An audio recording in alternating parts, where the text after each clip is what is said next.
Our first question is, why did you choose to pursue the cooperative model for your organization? We decided on the worker cooperative model because we found that it would more fully allow us to more fully embody our politics around interdependence and decentralized power. So we've always operated with those politics as our guiding sort of light, but restructuring so that the actual model itself was infused with those politics seemed like a great change for the business. So this will allow us to work more collaboratively. I think that, like, especially have always been queer owned and operated, and queerness isn't just an identity, it's a set of politics. And so allowing those politics to inform not only how we do business, but the actual model. I think that, like, part of being a grassroots business is considering how our roots are actually formed, and changing the model so that it was a little bit more radical, I think, is appropriate for what we've been trying to do. Thank you so much, Cora. That was like beautifully worded. And I love how you said that queerness is like not just an identity, but politics. And there's a lot to like unravel and unpack with that. But thank you so much for bringing that to the forefront of this conversation.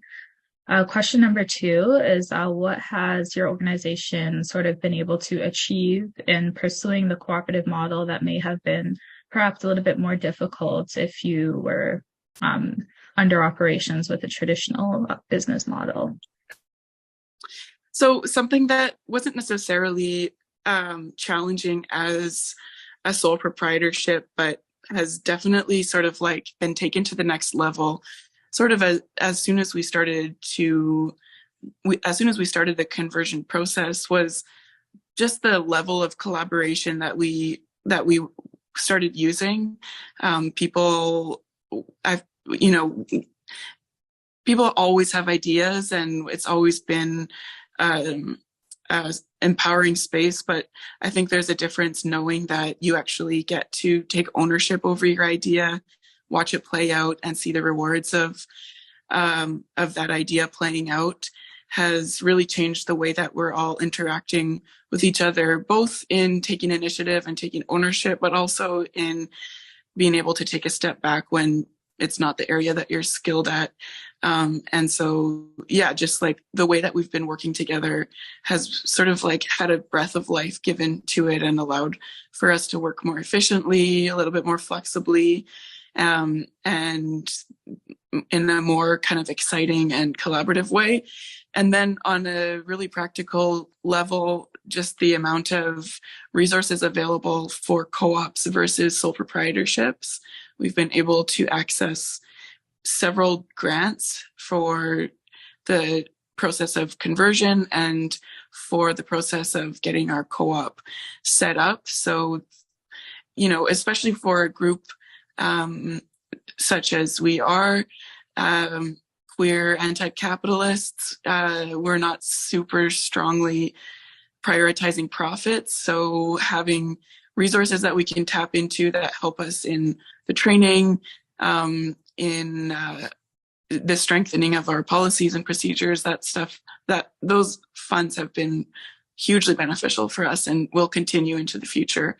You know what? Something that we've talked so much about as a group is, and another reason why converting to a workers' co-op is so meaningful, is even just the way that queer people make family is so dramatically different than like heteronormative family structures. We have to make it up as we go, both because of all the reasons, but so creating a business that also embraces that kind of we have to make it up as we go, and thinking about the future having it be a cooperative means that people can come in, and we're thinking about the future generations being able to pass the business on to the next round of up and coming business owners. Answered a few questions there, I think. I want to say that I'm speechless. Like, that was such a great response. So many different sort of topics brought to the forefront, and there's so many different layers. Like, you're just kind of like unraveling them like an onion. I really appreciated how you highlighted that you were able to access, like funding for conversions, because there's like a misconception that it's like sort of a bit of like an arduous task, or may not be financially viable or sustainable. And I like that you also mentioned even just that, the way that you're operating in your organization can be aligned with like queer identity, in the sense that the way that you make families and stuff like that. So I think that's super interesting, and thank you so much for bringing that conversation up. And I think that a lot of groups, whether queer or just equity denied, other equity denied groups, are going to find like resonance with that as well. Absolutely. So thank you. Yeah. And our last question is, what is your organization's social purpose and why? Okay, so these are ideas that we as a group haven't officially worded. So I'm only speaking informally about sort of like the ways that we talk about this, informally.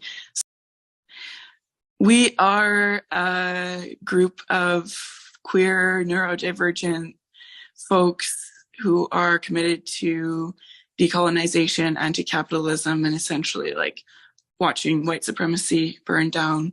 And so our goals is, like, one of our main goals is for ourselves to have secure, enjoyable, and meaningful work, and to provide that to other similarly minded people, and to see the business just continue to be a place for employment. We also want our communities to have a space where they can come in, enjoy some delicious food, and feel included in a radical space, and leave maybe feeling a little bit more hopeful, or just like a little bit with a little skip in their step. And we also want to collaborate with other small, queer, cooperative, decolonial organizations, individuals, and businesses, so that we can build our network and work toward the revolution. And we want to live in reciprocity with the land that our business is located on. So we're sort of, at this point, it's very new, so these things still need to be formally worded and put together, but we're working to create an agile and intelligent business that can serve ourselves, community around us, and the greater sort of movement of radical and decolonial organizations.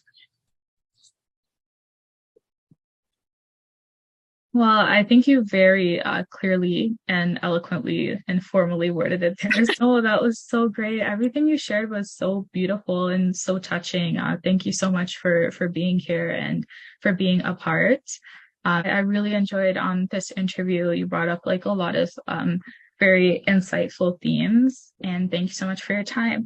To everyone watching via YouTube, or maybe on Instagram, or if you're listening via podcast, thank you once again for tuning in. Cora, do you want to share perhaps like your contact information if individuals want to get in contact with you? Yeah. You just mentioned like your email. Yeah, our email address is eadhacoop@gmail.com, and our website and our social media also uses Eadha Co-op. So you can find us all over the place.